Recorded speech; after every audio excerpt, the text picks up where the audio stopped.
Então, retomamos os trabalhos, item 141 da pauta das 14 horas, do dia 17 de junho de 2020, processo da DataSist, relator, conselheiro Gustavo.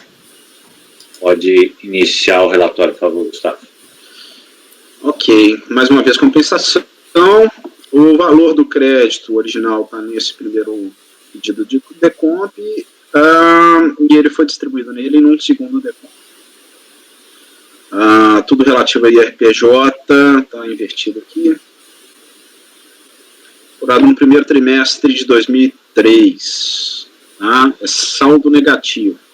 Eu vou explicar melhor isso mais para frente. Bom, então o contribuinte foi... Eu vou ler um pouco, vou ler porque faz muito tempo, tá, gente? Por meio do termo de intimação, o insurgente foi cientificado da existência de inconsistências ou em sua decomp, em sua DPJ, já que havia sido identificado que a sua última declaração descrevia qualquer importância de saldo negativo no período de exame a ser recuperado. Mas, todavia, não respondeu essa intimação. Tá? E aí o despacho decisório definiu o pedido dele.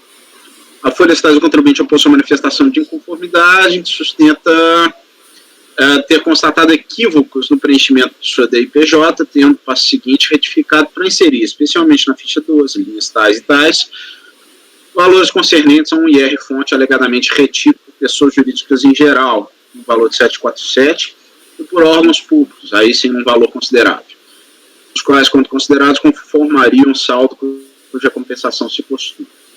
Então, a reforma do despacho reconhece o direito creditório.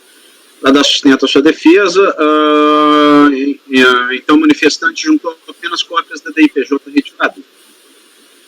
Estado de se pronunciar sobre o caso, a DRJ de São Paulo julgou improcedente a defesa.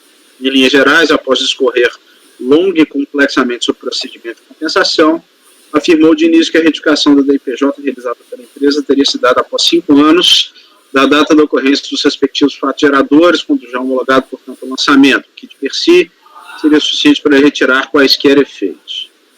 Do outro lado, e com destaque, o relator acusou a empresa, inclusive, de incoerência, porque, pelo que afirma, a recorrente teria apresentado uma outra DIPJ nos autos de números tais, em que sustentara contraditoriamente que se sujeitava ao lucro real anual, enquanto o pedido era examinado. Enquanto o pedido era examinado, parte de informações constantes da IPJ retificadora em que se dá conta de que a empresa estaria sujeita ao regime de recolhimento trimestral.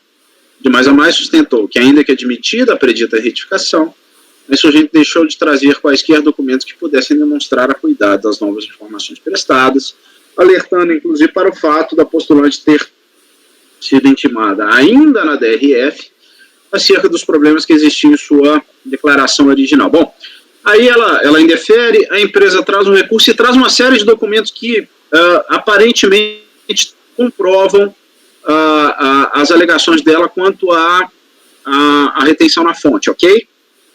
Posso ir para o meu voto? Pode. Você está propondo uma diligência aqui, né? Calma. Essa diligência eu propus por uma questão contingencial. O que acontece? Eu não vou ler tudo que eu falei aqui nesse próximo tópico, não. Eu vou resumir. Objetivamente é o seguinte, a empresa foi intimada na DRF de que havia problemas, tanto na sua DIPJ ou na sua DIPJ, que não havia saldo. Então, objetivamente, ela foi informada de que haveria problemas e que ela teria que comprovar esses problemas. E ela, enfim, nada disse, nada fez, nada apresentou. Ficou inerte.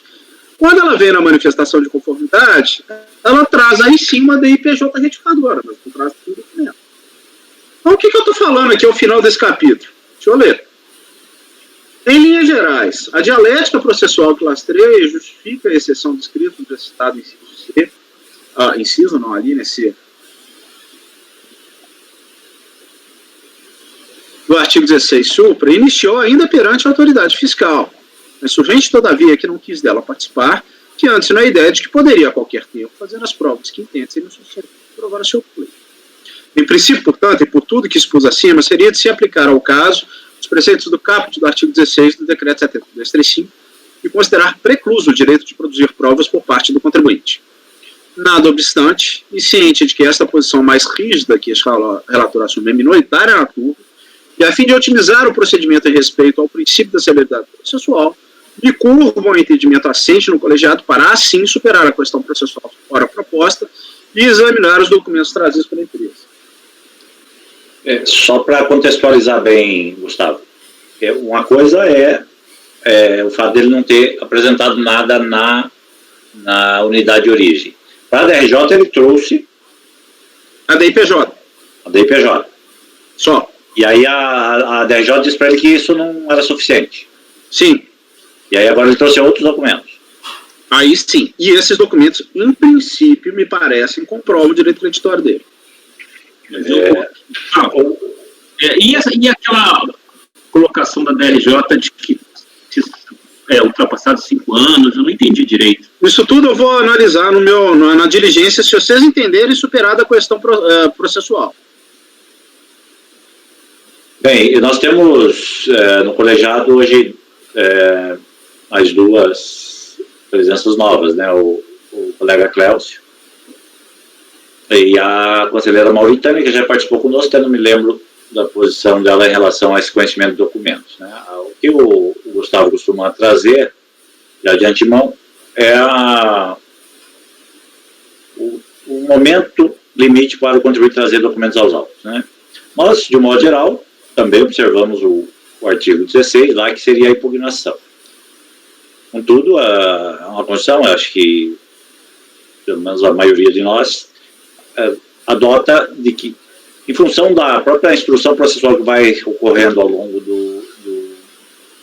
da tramitação, nas etapas, e em decorrência dela pode surgir a necessidade de apresentação de novos documentos, seja porque a decisão recorrida tenha dito que era insuficiente ou que aquilo não era, teria que trazer outros elementos, apontando ou não, seja para o caso, acho que o Cléucio... Por exemplo, o Cléucio caiu.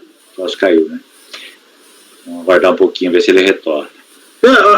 O grande problema aqui, até para a Mauritânia que ainda está aí, presidente, é o seguinte, se seguisse aquele rito normal que a gente está habituado a decidir esse caso, e que me fez mudar até minha posição, né, de que, olha, retifiquei, o motivo do indeferimento foi na DRF, aí esse motivo me faz retificar a DIPJ, ou a DCTF, eu trago essa DCTF na segunda instância, e aí a DRJ... Todo mundo olha, subiu. Não, mas eu estou ouvindo. Alô? Está todo mundo me ouvindo? Eu estou ouvindo. Eu estou ouvindo. Presidente, eu não ouvi. Acho que a minha conexão caiu, eu não sei o que aconteceu, mas eu não ouvi nem as suas explicações. Eu acabei parando para aguardar o seu retorno, aí o Gustavo partiu para ele fazer um melhor esclarecimento sobre a sequência da instrução desse processo. O que acontece, Cléucio? O que aconteceu nesse processo foi o seguinte. Eu tinha uma posição muito firme no seguinte sentido: o artigo 16 era intransponível.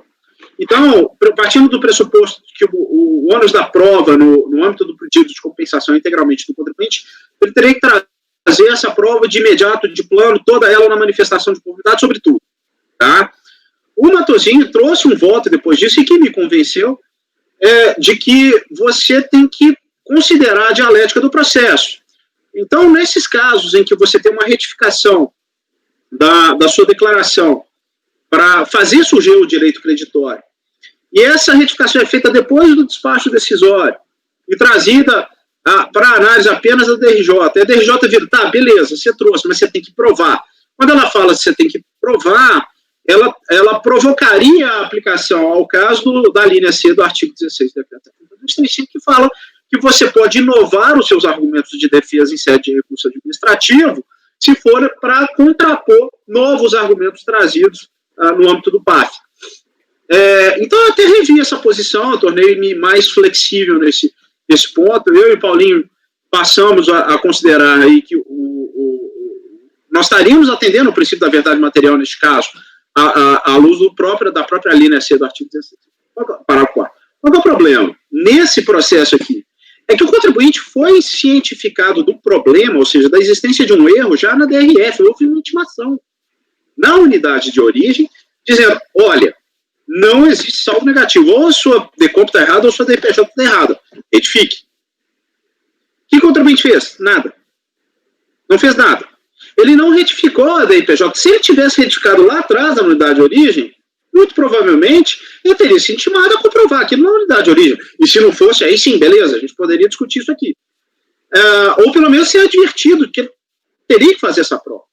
Né? Ele não fez essa retificação, vai fazer logo depois e vai apresentar essa retificação junto com sua manifestação de conformidade. Na manifestação de conformidade, ele traz só a retificação, ele não traz prova dessa retificação. O parecer acusítico número 2 é muito claro.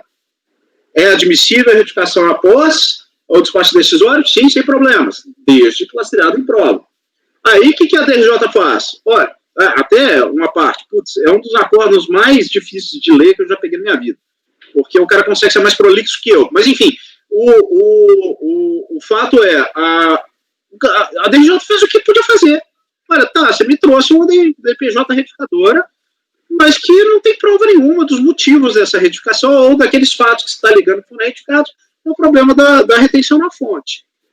E aí, sim, no recurso voluntário, o contribuinte traz uma série de documentos que eu analiso, inclusive, aí na proposta de diligência para baixo, e que me dão uma impressão, tem algumas informações que eu ainda preciso confirmar por isso, da proposta de diligência, mas que dão a impressão de que ele tem, sim, o direito creditório. Tá? O problema, então, é exclusivamente, a ser enfrentado nesse momento, por exemplo, o problema processual. E aí, dá para superar esse limite? Eu entendo que não. Se a turma inteira virar e disser que dá para superar, ok, princípio da colegialidade, já diria a nossa estimada ministra do Supremo Tribunal Federal, e vida que segue. Tá? É isso que está posto. Compreendeu, Cláudio? Compreendi perfeitamente. Bom, é uma questão aqui, ela tem nuances que podem determinar até posicionamentos um pouco diferenciados nesse caso, né? Não sei. Presidente, queria só falar. Pode falar, Paulo. Gustavo, na verdade, esse tipo de intimação quase sempre acontece. É porque, normalmente, ele não vem ao conhecimento da gente. Na verdade, ele vem... quando é juntado no processo do despacho decisório, e normalmente eles juntam também para mostrar a data da ciência, um extrato do SUCOP, que é esse sistema postal, onde você vê a data da ciência e sempre tem ali, normalmente tem ali uma intimação prévia. Então, esse tipo de intimação acontece. Só que isso daí, na verdade, é anterior ao PAF. Tá? Ele é antes do despacho decisório. Quase sempre, quando tem aquelas inconsistências, o contribuinte é intimado acerca dessas inconsistências, é concedido um prazo para ele verificar suas informações e retificar o que for necessário, e então sair do despacho decisório. Então, acho que, assim, esse fato aí que ficou claro nesse processo, mas que nos outros, assim, em vários outros existem também, eu acho que não altera aquela nossa posição, porque o PAF ele só começa, na verdade, no momento em que ele contesta o despacho decisório.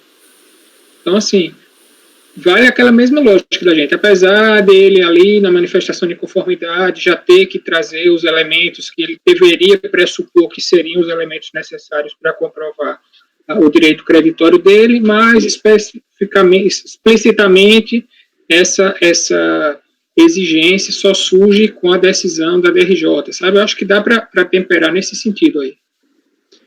Tá bem. Aproveitando, então, vamos até para reforçar o posicionamento do colegiado, colher aí as impressões sobre esse ponto aí. Paulo, Flávio agora, né? Não, Ricardo. Ricardo, sobre essa questão de superar aí a não apresentação anterior de provas.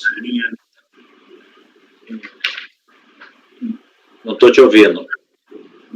Concordo com a turma, que aquela linha C, né, deve ser aplicada no sentido de que tem uma argumentação na DRJ que pode ser, que deve ser, então, e citar uma dialética processual.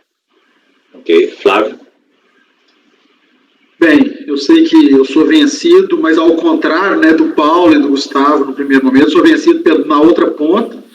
Para mim, poderia ser apresentado a prova em qualquer momento e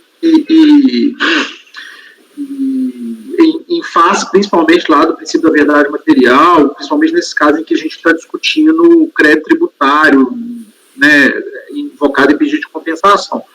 Então, com certeza... Para você é tranquilo aqui.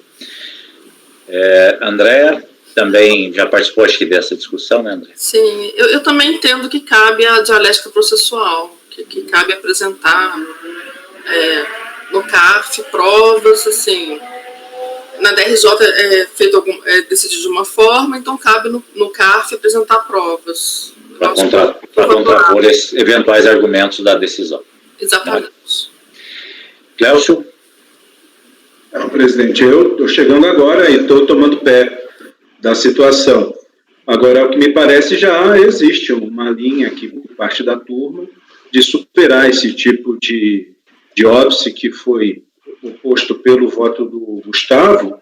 Então, nesse sentido, me parece que é possível superar, e se ele disse que já há um início de prova que pode ser apreciado aqui pelo colegiado, eu, então, entendo que é o caso de se prosseguir no julgamento sem ter que converter nessa diligência. Tá certo, obrigado. Mauritânia, também já participou dessa discussão? Não, né? Não é para diligência, não. A diligência vai ser convertida. Não, a diligência nós vamos ainda colher o voto. Mas aqui mas ele está concordando em dar prosseguimento para... Dar prosseguimento.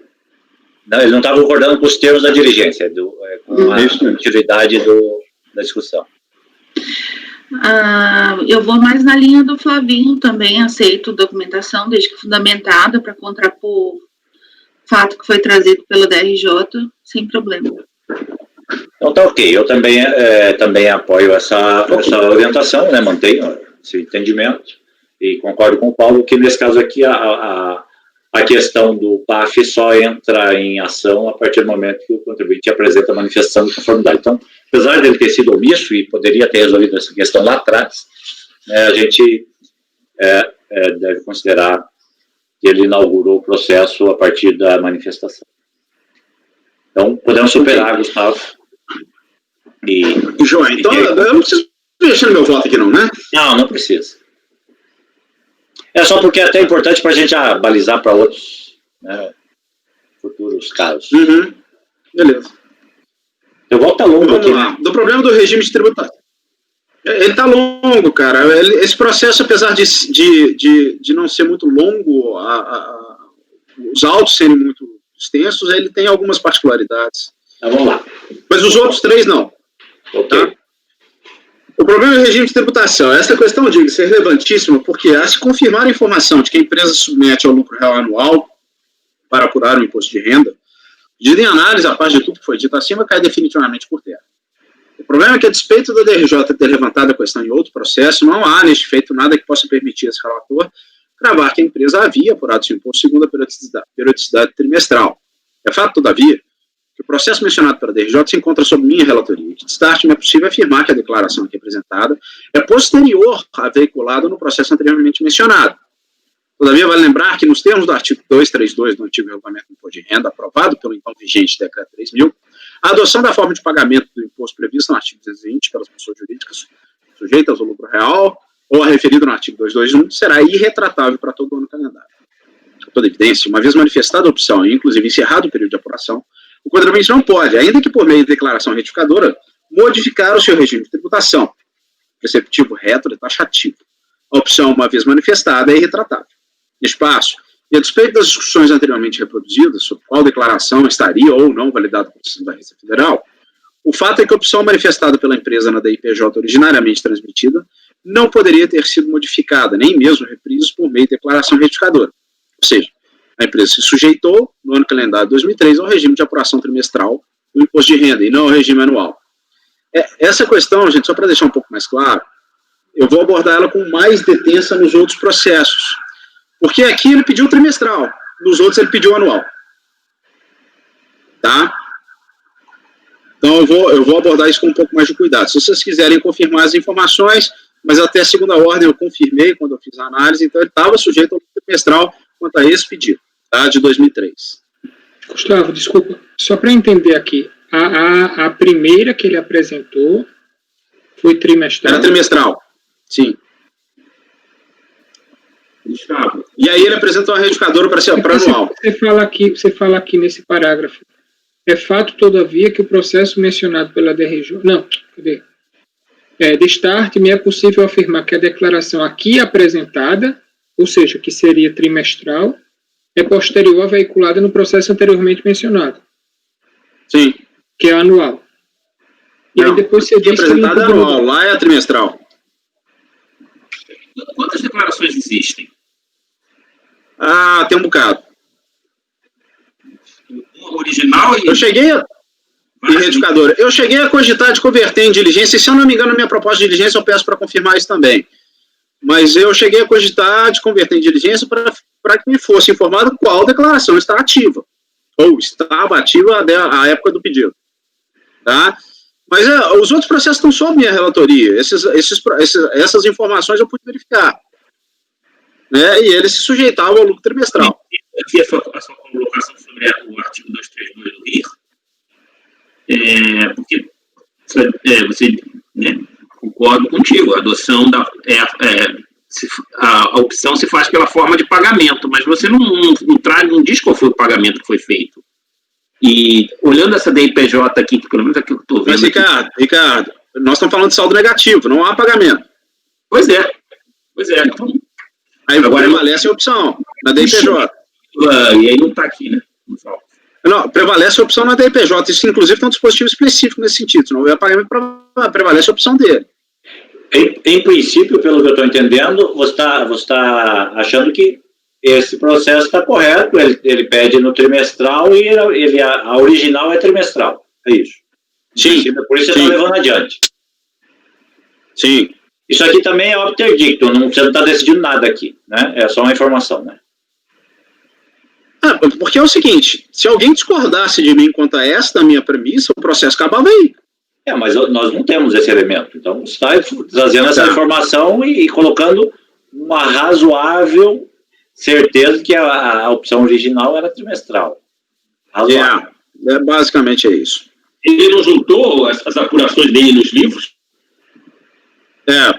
Vou dizer isso agora. Vamos seguir, Gustavo. Acho que essa questão não me pareceu relevante para a definição da diligência em si, né? Então vamos lá. Uhum. Uma proposta de diligência. Antes de proceder à análise dos documentos apresentados pelo diligente, é preciso ainda que rapidamente superar um óbito absolutamente incabível, sustentado pelo acordo recorrido relativo ao fato da IPJ ter sido retificado após 5 anos. Bom, eu não sei se vocês vão confirmar o que o cara disse, mas pau que dá em Chico, dá em Francisco. A gente admite revisitar a DIPJ para fins de verificação da compensação há mais de 20 anos para trás. E ele está falando que eu não posso retificar uma DIPJ passados 5 anos porque teria ocorrido a homologação tácita. O que eu estou falando objetivamente mesmo que eu não retificasse, se eu provasse que ela está errada, eu poderia considerar aquelas informações. Tá? Então eu estou superando esse óbice. Essa questão fica... Perdão, como? Essa questão fica esquisita porque o sistema, essa alegação da DRJ, porque o sistema não aceita a retificação. Então, isso aí é uma questão de sistema. Eu não sei porque a DRJ falou isso. Assim, ou não houve essa retificação após 5 anos e o contribuinte está trazendo uma declaração que não está no sistema da Receita, né? Isso é possível. Entendeu? Porque assim, o sistema não permite, automaticamente ele veda a apresentação de uma declaração há mais de 5 anos. Mas ao fim aí, eu acho que prevalece pelo menos eu entendo que está correto o Gustavo, no sentido de que tem ou não retificadora, o que vai importar é o que ele prova de efetivo débito, né? Aquela declaração, até por ser só informativa. Mas aí teria a questão da mudança do regime, Matosinho. Não, a mudança do regime ela é vedada, né? Então, digamos que só exista uma declaração na base da Receita e que seja a anual, Ô, Paulo, Tira ela é vedada. Aí isso ele não pode modificar. Ô, Paulo, mas só para eu até confirmar uma situação aqui, você está falando que o sistema não aceita, mas ele não aceitou em algum momento? Eu te falo isso porque eu peguei um processo aqui que tudo bem, era uma retificação de PERDECOMP, e o sistema aceitava. Antes, lá era um processo bem antigo, acho que era para falta de julho. O sistema aceitava a retificação de PERDECOMP pós-despacho de hora. Eu achei louquíssima essa situação, mas de fato aceitava. Acho que eu até conversei com você, né, André, sobre esse assunto. Mas, então, o sistema nunca aceitou retificação de declaração pós 5 anos. Isso aí nunca aconteceu lá atrás. Nunca aceitou isso, né? Olha só, essa declaração que está aqui, eu não sei se é que vocês estão vendo, ela é a declaração original, que tem esses valores que você corresponde ao crédito dele. É na original. Para mim, sumiu todo mundo. Vocês estão vendo? Eu estou sem imagem. Sumiu todo mundo. Sua qualidade deve estar baixa. Estamos vendo ali você. Você está me ouvindo? Para mim, sumiu todo mundo. Está todo mundo aparecendo aqui. É porque a sua qualidade deve estar baixa, aí ele automaticamente apaga a imagem das pessoas. A DIPJ aqui. Eu estou ouvindo, mas não estou vendo ninguém. O saldo negativo que você menciona no seu voto, no começo do seu relatório, ela está aqui no processo, né? E ela foi entregue no final, tá? Eu tô vendo ela aqui em 18/12/2008. Aliás, desculpa, ela não é original, não. Ela não é original, não. Não, essa é retificadora. Mas depois, o próprio... Parece aqui que... Não, se é nessa data que ela foi entregue, que eu te falei, 18/12/2008, não tem nada de 5 anos. Não, tudo bem, mas de qualquer jeito, eu falei que a minha decisão... Aqui o extrato, só para concluir, dizendo que tem uma outra retificadora apresentada em 17 de julho de 2009. Não é isso? Sim. Essa a gente não tem aqui. Eu vou analisar ela nos outros processos. Eu só tenho o extrato aqui da recepção. Gustavo, isso é relevante para a determinação da diligência? Não. Então vamos para adiante. Porque nós estamos fazendo uma discussão que não vai resolver nada aqui. Vamos para adiante. Pode ir? Pode, por favor. Bom, quanto às provas efetivamente produzidas, vale lembrar que, consoante se depende da PERDECOMP, o saldo negativo pretendido seria composto por retenção feita por 4 entidades de direito público e uma pessoa jurídica de direito privado, a saber.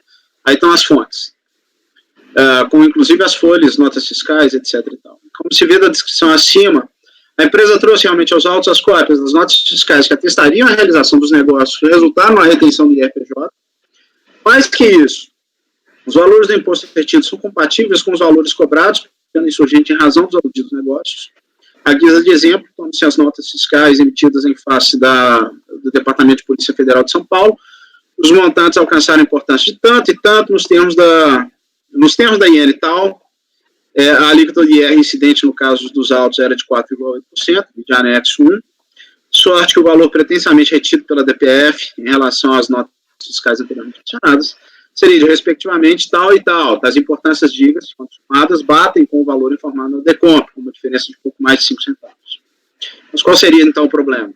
Primeiramente, as notas fiscais mencionadas acima não trazem seu bojo o destaque dos tributos porventura retidos, e nessa senda não fazem qualquer prova, nem mesmo quanto às importâncias recebidas pelas empresas, se líquidas, ou pela empresa, perdão, se líquidas ou no valor bruto, e a 10 e respectivos arquivos em nada contribuem para a contenda, pois não veiculam informações sobre tributos federais.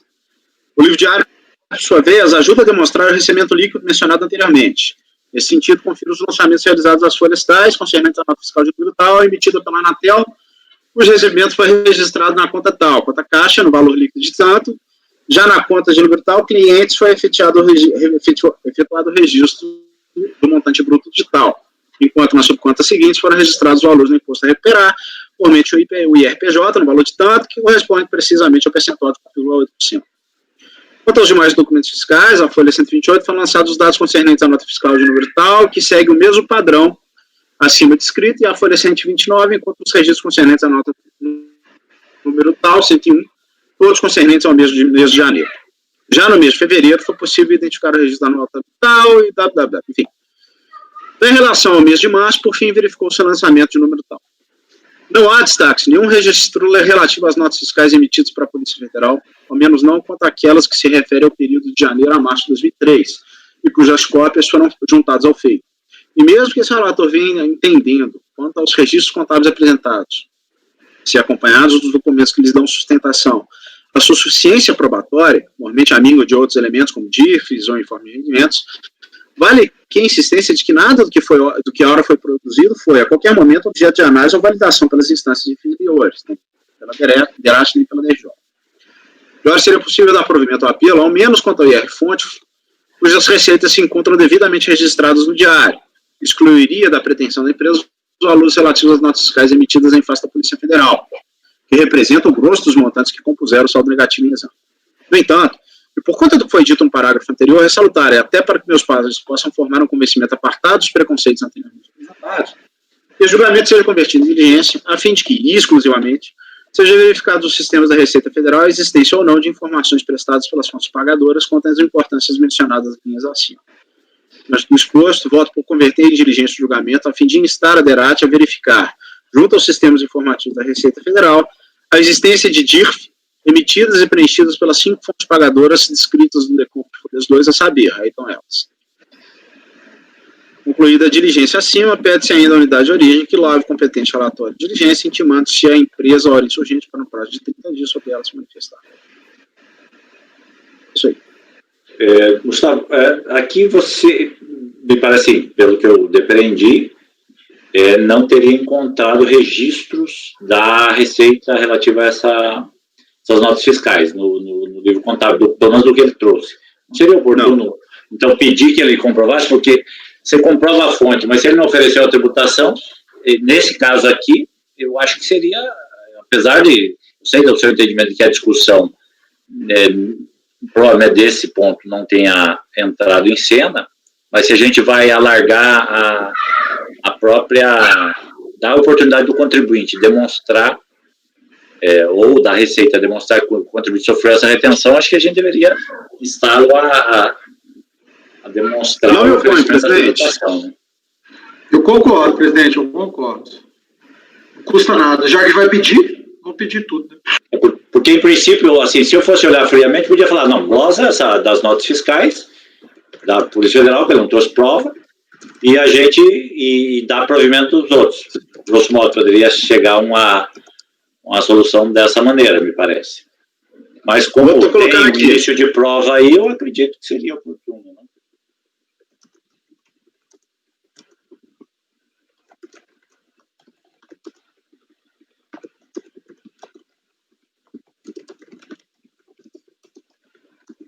Você me ouviu, Gustavo? Ouvi, eu estou só digitando aqui, vou ler para vocês.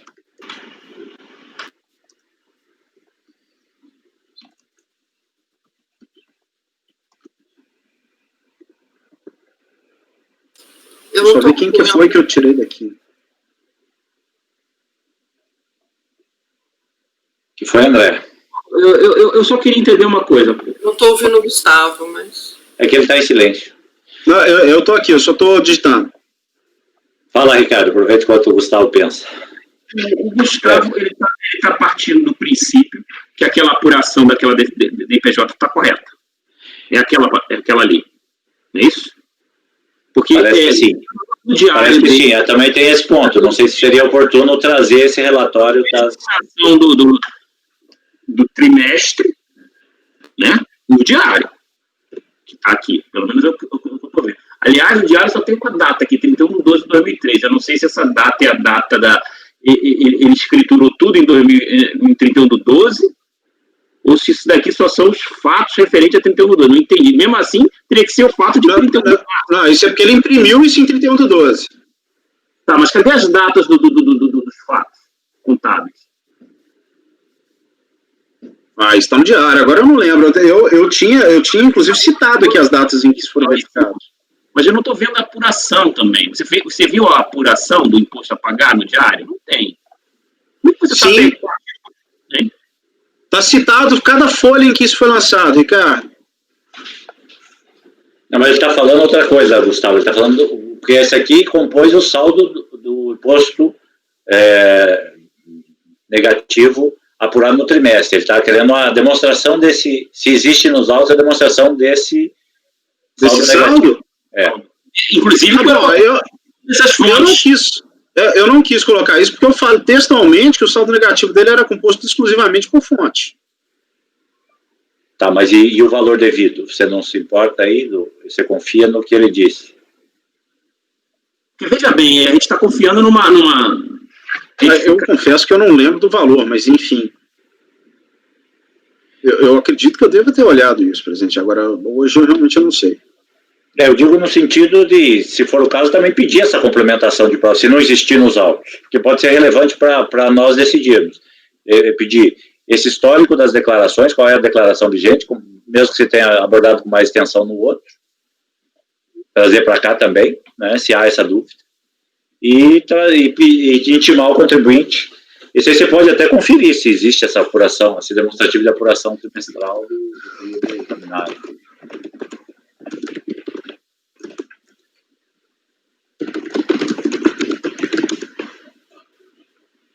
Ele apresentou 5 DIPJs, né? Jesus. Até por isso, né? Porque pode ser cada uma com um valor, e aí... E, de fato, a última DIPJ, eu falei aquela questão dos 5 anos, mas a última DIPJ foi apresentada em julho de 2009.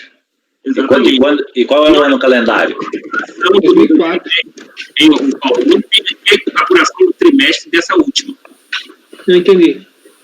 Essa última, pelo que a apuração trimestral com os valores que o Gustavo falou, é daquela de 2008, não é de 2009. Ah, é? Pode reparar aí, pelo menos... onde é que eu vi isso aqui? Para mim está bem complicado. Por isso que era importante trazer o histórico e a declaração válida, né? A que está válida, aceita no sistema. O que eu fiz, eu volto a pedir desculpa, gente, tem muito tempo que eu analisei isso. Ricardo, quanto à sua pergunta, objetivamente, eu lembro que eu analisei porque era só um trimestre. Agora eu realmente não lembro quais eram os valores. Isso seria objeto, inclusive, de verificação posterior. Quanto ao problema das DIPJs e da polícia, eu dizia o seguinte quesito: outro sim, aproveita-se para solicitar a autoridade diligenciante que aponte qual DIPJ estava vigente à época dos pedidos aqui deduzidos, e ainda para que intime o contribuinte. Não é a época, né? É porque tem que ser a que está vigente, porque se ele retificou, pressupõe que as outras foram, e ela foi aceita, as outras foram superadas, né? Peraí, na verdade é o seguinte, até uma questão que para mim é relevante, tá? Ele está sujeito ao lucro real trimestral, porque é isso que está na declaração original dele. Não necessariamente. Quer dizer, sim. Sim, eu não posso mudar meu regime. Mas ele pode ter apresentado a DIPJ errada. Ele pode ter feito a apuração anual e apresentou um DIPJ como trimestral. Eu já vi esse caso também, Gustavo, na prática. Não, mas ele não alega isso. Não, eu estou dizendo, mas é possível. Eu não sei, porque ele apresentou 3 trimestrais, um anual e uma trimestral. Mas ele poderia retificar, Paulo? Não pode retificar, não, gente. Essa é a minha premissa, senão tem que voltar lá em cima. Eu não sei ele se pode retificar o regime de apuração? Ele pagou alguma coisa? Oi? Ele pagou alguma coisa, não?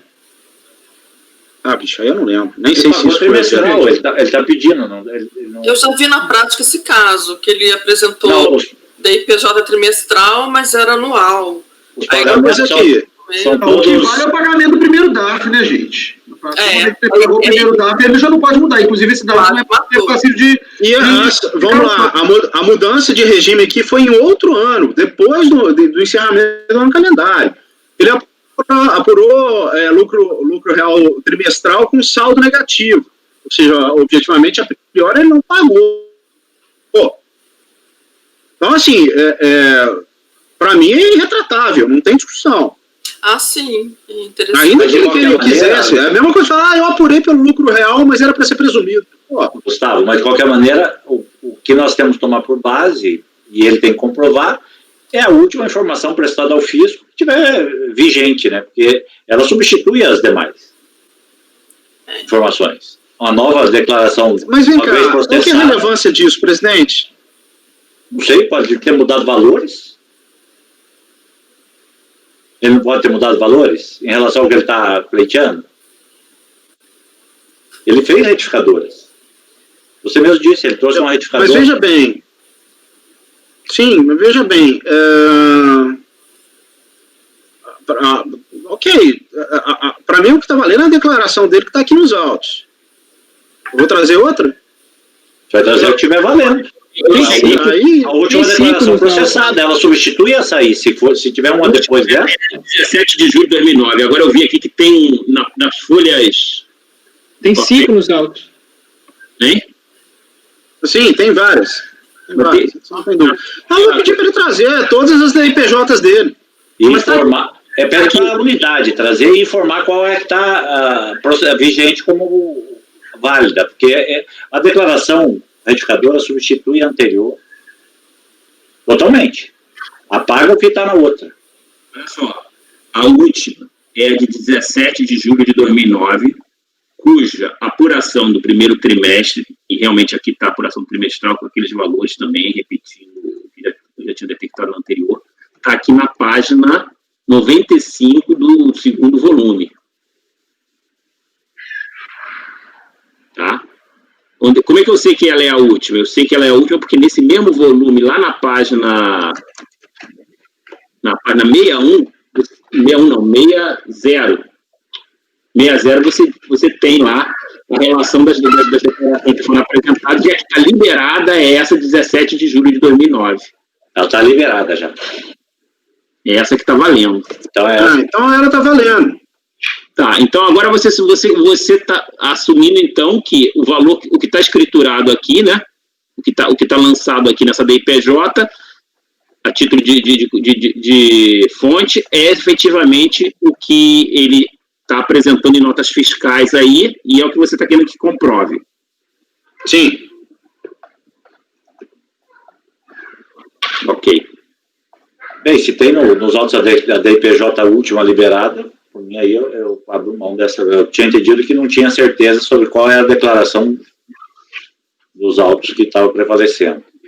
Eu peço desculpas, senhores, mas isso tem muito tempo que eu julguei, eu realmente já não me lembro mais de detalhes desse processo, até porque esses processos são pequenos e espinhosos.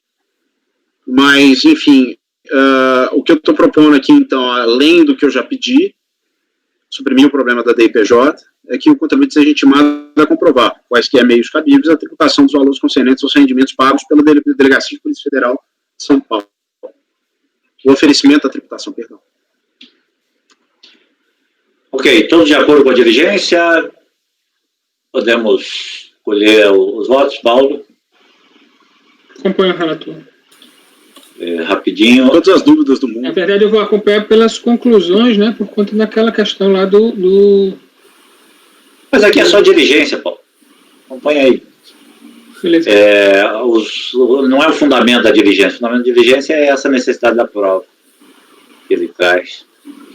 Ricardo, acompanha? Eu vou acompanhar, mas não tenho de dúvidas. Tudo bem, mas como a gente não está julgando esse mérito, depois a gente vai apreciar essas questões pontuais. Flávio? Acompanhe, presidente. Cléucio? Cléucio não, André? Acompanho. Cléucio? Também acompanho, presidente. Mauritânia? Acompanho. Ok. Então, esse processo fica convertido em diligência por unanimidade, nos termos da resolução proposta pelo relator. Esperamos que os outros sejam mais simples. Não, os outros, e aí me adiantando, o problema aqui, talvez seja prudente eu ler o próximo, o voto, se me permitirem, porque aqui sim o problema do regime de tributação é mais detidamente enfrentado por mim, e vamos lá, eu abordo essa questão e eu realmente nego provimento. E aí vocês que sabem, deixa eu só ver se tem alguma coisa de relevante no relatório que precisa ser mencionado.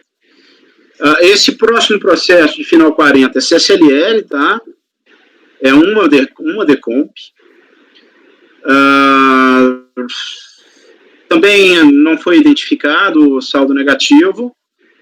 Aí o contribuinte opõe sua manifestação de inconformidade, dizendo que houve erro e que teria retificado a sua DIPJ para consignar a opção pela apuração anual do tributo. E ainda para majorar o valor de R$62 mil, que era o crédito que ele pedia, e que está estampado no decomp, para R$76 mil. Não conseguiu alterar a decomp, juntou a cópia de balanço e da DIPJ 2004, o DRJ, num acordo muito similar ao outro, deu bomba. Nesse diapasão, além de destacar o silêncio da parte, particularmente da estimação tal, esclarece que a DIPJ apresentada neste processo foi cancelada e que a declaração que se encontra vigente é a que foi apresentada em 17/7/2009, a qual, inclusive, consigna contraditoriamente a pretensão do insurgente a adoção do regime trimestral de apuração. Ok, gente? Isso é importante aí para aqueles que tinham alguma dúvida. Atesta a incoerência do pedido, né, com aquela apresentada no último PA que a gente analisou. E aí traz aquela discussão sobre falta de prova. O recurso é a reprisa o que foi falado na impugnação. Bom, eu faço uma abordagem um pouco mais detida do problema do prazo, porque não foi juntado o termo de intimação, tá? Mas está tempestivo, a não ser que alguém queira ler aí com mais detença. Não, pode passar. Pode ir para o voto? Sim. Tá. A parte das discussões paralelas trazidas exclusivamente pela DRJ, como possível preclusão, aí aquela discussão sobre, enfim, prova e etc e tal.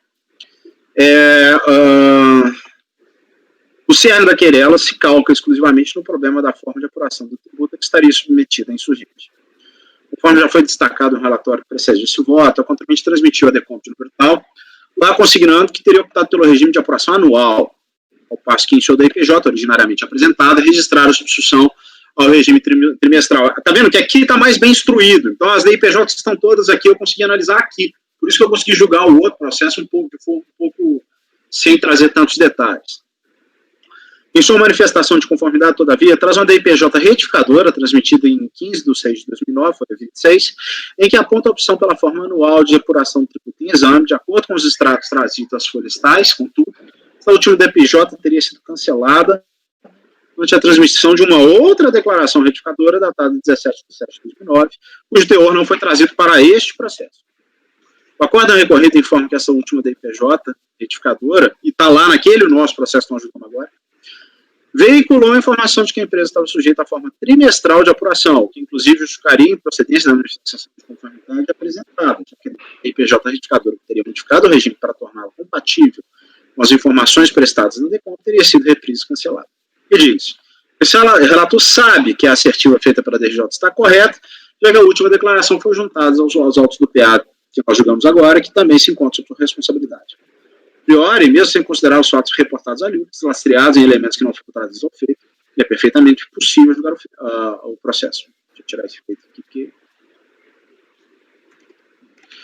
Os termos do artigo 3º da lei Nora, aí eu falo aqui que ela é irretratável, eu falo aquilo que eu já falei antes, tá?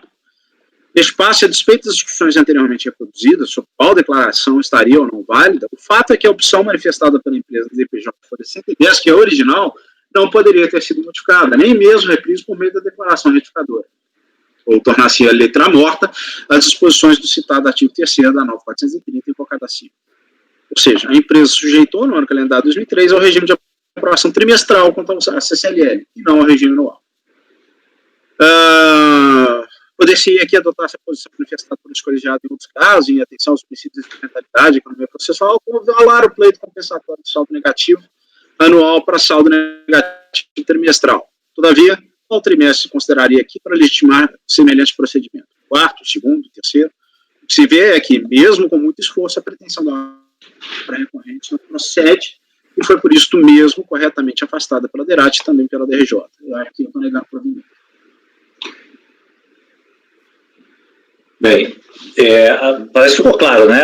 Aí a existência de um pedido descasado com a declaração informada. Então, o relator, em função disso, com a declaração de IPJ vigente, né, está negando provimento. Podemos escolher os votos? Paulo? Acompanho o relator. Paulo, Flávio? Não, Ricardo? Acompanho. Flávio? Acompanho, presidente. André? Com o relator. Cleucio? Também com o relator. Mauritânia? Acompanho, presidente. Eu também acompanho. Então, né, o provimento no item 142. Os outros dois também são idênticos, então, a esse aqui? Não, o próximo é idêntico e tem um aqui que o ano é 2004. Você tem uma diferença aí. O fato é diferente. Então, em relação ao 144, ao 143, eu posso consignar os meus resultados, todos de acordo? Espera aí, presidente, só um minutinho. Eu só preciso confirmar qual que é o processo, para ver se ele está na ordem. Tá. Nós julgamos primeiro foi a resolução, que é o 92, agora a gente julgou foi o CSLL, né? Beleza. Tá, 40. Então o próximo é o 94. Beleza, ok. O próximo, deixa eu ver se é a mesma coisa, só confirmar, eu acho que sim. Pelo que eu estou vendo, é idêntico. Os fundamentos são os mesmos, está botando... Isso, pode replicar, é isso mesmo. Então, o colegiado todo concorda, né? Vou manter o mesmo entendimento anterior. Vamos ver o 44. Agora é o último processo, final 03. Cadê? Bom, aqui parece-me que ele simplesmente não comprovou absolutamente nada. Vamos lá. Eu não lembro. Peço desculpas novamente, tá, gente? Aqui o ano calendário, aqui ele já estava sujeito, sim, ao regime de tributação lucro real anual, tá? Ele transmitiu 2 decomps. E ele pede restituição de saldo negativo relativo a 2004. Foi cientificado, não trouxe nenhum documento. O contribuinte traz a manifestação, sustenta ter constatado a ocorrência de erro, ele meio que replica aquelas informações, até inclusive aumenta o valor do saldo dele, de 200 mil para 600 mil. Contesta o débito, né, que foi constituído, notadamente considerar que o valor do imposto a pagar na débito original era de pouco mais de 88 mil reais, ele está falando que o débito subiu por causa dos encargos. Junta cópias de um balanço e da DIPJ 2005 retificadora, que curiosamente não consigna qualquer valor de saldo negativo, mas sim de um valor de imposto a pagar. A DRJ negou o provimento. Ele traz um recurso, nada de novo, inclusive se silencia ao ponto em que o fato da IPJ retificadora ainda consignar a existência de valor a pagar. E ao final ainda faz um pedido que sai inusitado, qual reproduz a seguir. Com relação ao valor de 88, visto que procede a apuração conforme diária, a empresa resolve solicitar autorização para compensação do débito. Aparentemente, o contribuinte pretenderia aí quitar o débito surgido a partir da não alocação de suas compensações com o próprio crédito pleiteado e descrito nas medidas recôncavas. Esse é o relatório. Vocês querem que eu leia? Porque, na verdade, é o seguinte. Ele diz que ele tem um saldo negativo, que não existia na original. Ele traz como única prova, porque o balanço dele não traz nenhum ano, nada que me possa inferir diferente. Uma única prova é da IPJ retificadora, 2005, que continua consignando a existência de tributo a pagar. Tem que ir para o dentro. Acho que não há. Eu estava na dúvida se você ia conhecer do recurso, mas como tem uma parte aqui que ele reitera os argumentos da impugnação, seria o caso de negar provimento mesmo. E esse último pedido é de não conhecer, né? Eu até falo isso, ou seja, seria juridicamente possível até mesmo não conhecer do apelo. documentos trazidos, entretanto, poderiam eventualmente demonstrar que as dos DIPJ, original verificado, continham erros, que justificariam sua desconsideração para fins de reconhecimento de direito creditório, que atualmente é admitido pela jurisprudência do STJ. Aí eu cito aquele repetitivo.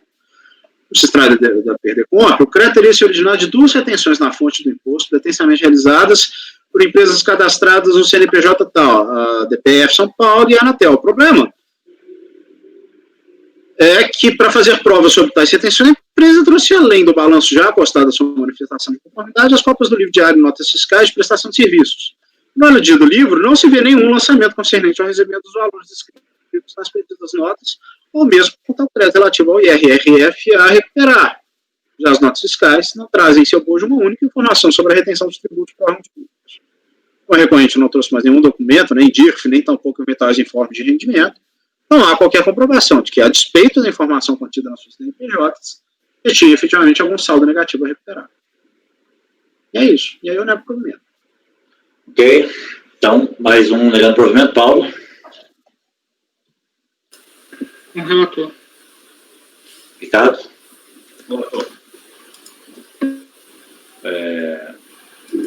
Flávio. Com o relator, presidente. André. O relator. Cléucio. Com o relator, presidente. Mauritânia.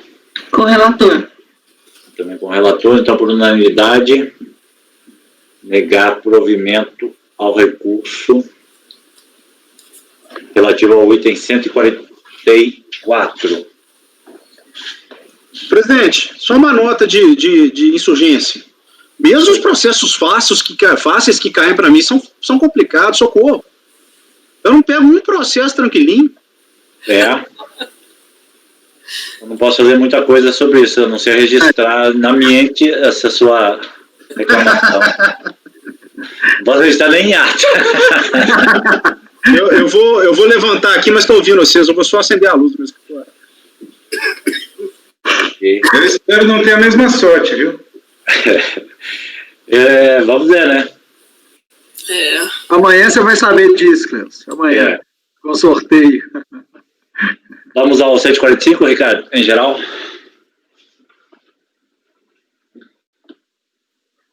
Vamos lá. Aqui é também compensação daquelas mais complicadas, que tem questões fáticas, e eu já vou adiantando que a minha proposta é de converter em diligência para análises fáticas. Você acha que dá para ir ao voto para explicar a diligência? Eu tô que nem o Gustavo, é um caso complicado, mesmo lendo já vai ser difícil lembrar, mas eu posso ler o voto, se vocês quiserem, o meu voto costuma, enfim, aqui no caso é só para propor a diligência. Querem que eu vá direto no voto? Não, então tenta aí, vai. Né? Tenta aí. Mas você já marca de amarelo aí, Ricardo. Vamos. Faz aí o relatório. Faz o relatório. Eu tenho uma DECOMPS, protocoladas em 31 de janeiro de 2003, 20 de fevereiro de 2003, 14 de abril de 2003, sendo as duas últimas controladas por meio de 2 processos, que estão em 1242 e 2517, ora pensados. Formalizações visaram a compensação de saldo negativo do RPJ de 2002, conforme esses quadros aqui abaixo. Então, nós temos ali os 2 processos, né? Que imagino que são os apensos, e a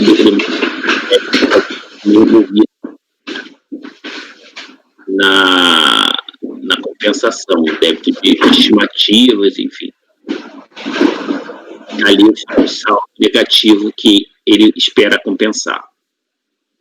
A DERAT, após consulta do sistema de controle da DECOMPS, identificou a transmissão da seguinte declaração, cujas informações apresentam indicação de crédito no calendário 2002. Aí também é a DECOMP que está nessa situação. Preliminarmente, a análise, a unidade procedeu à intimação para fins de apresentação de documentos e esclarecimentos suplementares, objetivando a apreciação dos processos. No despacho decisório, a unidade de origem decidiu reconhecer o direito creditório referente ao saldo credor de 2002, de RPJ 2002, no valor de R$ 144.809, e homologou as compensações referenciadas nos itens 1, 2 e 3 do despacho decisório até o limite do direito creditório. cumpre esclarecer, aí sou eu falando, o saldo negativo declarado na DPJ totalizava o valor de 704 mil, que foi assim decomposto, né, no voto do despacho decisório. Está aí nesse quadrinho para vocês, vendo que ele era composto de fonte estimativa. Por sua vez, os 415 das estimativas mensais, que teriam sido pagos da seguinte forma: aí você tem a decomposição dessas estimativas: 135, correspondentes mês de janeiro, fevereiro, março e maio de 2002, compensados com saldo negativo do ano de 2001. Quer dizer, o nosso saldo negativo é de 2002, então essas 4 estimativas ali compensadas com saldo negativo de 2001, no outro processo, que é o 591. 279, correspondentes aos demais meses de 2002, compensados com o imposto retido no decorrer daquele próprio ano calendário de 2002. Em outras palavras, a empresa tinha a pretensão de formar o saldo negativo com R$135 mil compensados no processo 591 e com 843 mil, que é a soma de 564 mais 279, sendo que 279 é aquele que eu citei no parágrafo anterior, a título de fonte. Então, você tem uma composição de estimativas compensadas com saldo negativo e uma outra parte com fonte. Nada obstante, a unidade de origem verificou que a compensação consubstanciada naquele outro processo havia sido indeferida e apurou somente 419.352, que somente 419.352 poderiam ser aceitos a título de fonte. Isto assim, o seguinte saldo negativo para ser reconhecido, né? Então, está aí esse demonstrativo, onde nós temos o reconhecimento desse fonte de 419 por parte da unidade de origem. Na sequência, a decisão recorrida relata as razões apresentadas na manifestação de inconformidade. Então, agora, tratando da manifestação de inconformidade. No tocante ao saldo credor indeferido, foi objeto de manifestação de inconformidade nos autos do processo 591 em fase de julgamento. Então, essa questão aí, ele está falando que tem uma manifestação de inconformidade no outro processo. No que tange a glosa da fonte, reclama das explanações contidas na decisão administrativa na medida em que a base legal refere-se à pessoa física, de 87 do Rio, e que a intimação efetuada pelo fiscal em nenhum momento faz constar a exigência suplementar de quaisquer documentos, muito menos os referidos comprovantes da retenção fonte pagadora. No tocante às divergências existentes entre as informações constantes do livro Razão e das DIFs, assevera que decorre de observância do regime de reconhecimento de receitas. A contabilização das receitas decorrentes das aplicações financeiras atendem, no caso, ao princípio da competência. As financeiras foram iniciadas em agosto de 2000 e setembro de 2001, sendo as receitas decorrentes das mesmas apropriadas pela empresa nos anos 2000 a 2003, tendo as mesmas oferecidas à tributação nos respectivos anos calendário, conforme demonstra em sua defesa. Assevera que as instituições financeiras emitiram informes com base nos resgates ocorridos, considerando dos mesmos o rendimento total desde a data inicial até a data do resgate, assim como o imposto da fonte. Corrobora tal premissa, fazendo o encontro dos valores considerados nos informes de rendimento dos anos de 2000 a 2003, dariam o total de 891, e os registros contábeis consignados na folha ficha 6, dando um total de 869, apurando-se uma pequena variação de 2008 que se refere a pagamentos pelo Banco Bradesco referentes à previdência privada que não constou da declaração prestada pelo banco. Não bastasse as informações do livro Razão da DPJ e todas aquelas já prestadas nos autos em cumprimento da intimação fiscal, junta à defesa os informes de rendimento das instituições bancárias, os quais requer que sejam considerados para fins de comprovação do alegado saldo negativo. Requer o acolhimento, sendo reconhecido em sua totalidade o crédito do saldo negativo de 2002. Subsequentemente, encaminhou para a juntada aos autos uma outra petição objetivando dar conhecimento do teor da decisão proferida nos autos do processo, aquele outro, 591. A DRJ julgou improcedente a manifestação e alegou: o sujeito passivo não demonstra expressamente a vinculação das referidas exigências fiscais em questão a qualquer das decompes formalizadas por meio de formulário ou mesmo as perdecompes transmitidas eletronicamente, bem como efetivo aproveitamento do direito creditório reconhecido por meio daquele processo 591. Tal aspecto é confirmado mediante a observância do conteúdo das informações prestadas na DCTF, cuja informação inerente aos créditos vinculados estão representados sob o motivo compensação sem DARF, porém, sem a especificação do processo administrativo reportado pelo contribuinte, e assim como qualquer outra decompra ou perdecompra apresentada pelo interessado. Cumpre instar que a compensação não efetivamente declarada estão passíveis de glosa quando imputados indevidamente no cálculo do IRPJ anual ou saldo negativo. A utilização do pretenso crédito reclamado pelo contribuinte está passível de comprovação acerca do efetivo reconhecimento e escrituração do direito, bem como a demonstração da inexistência de utilização para fins de compensação em períodos distintos do próprio IRPJ.